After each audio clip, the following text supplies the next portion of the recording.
Who says you need a medical license to perform an organ transplant? Apparently not Sugeon Simulator 2013, which has no problem leaving a comatose patient to the mercy of your medically untrained hands with a collection of sharp tools at your disposal. You simply have to figure it out as you go along, and hey, accidents will happen. This comically morbid vertical slice of malpractice is short and sweet, if you can call blood-gushing arteries and squishy intestines sweet. After a brief tutorial on how to manipulate your individual fingers and wrist movements, you're ready to tackle the game's heart, kidney, and brain transplant procedures. Each stage requires you to carefully excavate almost every organ in the patient's body to reach the one you're trying to replace. But of course, it's entirely up to your discretion on exactly how careful you'd like to be. Delicate precision seems like the obvious method to breaking and cutting through rib cages or slicing organs at specific incision points. And it is, at least in theory.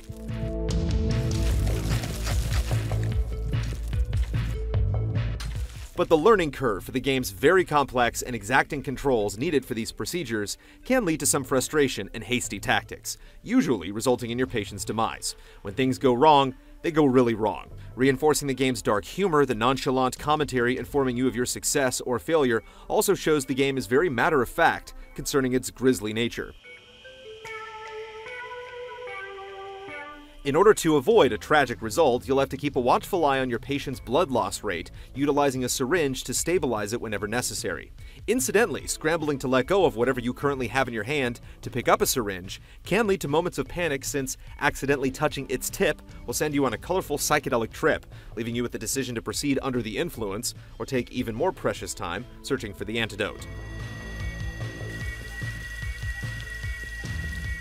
While the physics-driven gameplay really showcases the interactivity of the game, it does create its fair share of clipping issues, as well as occasional moments of difficulty in spatial navigation. But, like the effects of the syringe, it's the impressive little details that stand out and surprise. Whether it's the emergency shut-off button for the precision laser, being able to eject the floppy disk from the main screen's computer, or even using the pen to write on a notepad, it shows a commendable amount of thought and care was used when designing the very physical and hands-on experience.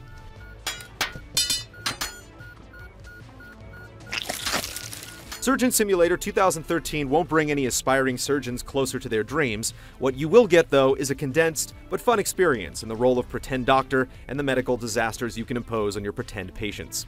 It's a dark, gruesome, and hilarious take on this life-saving vocation, though you'll probably end up ruining more lives than you save.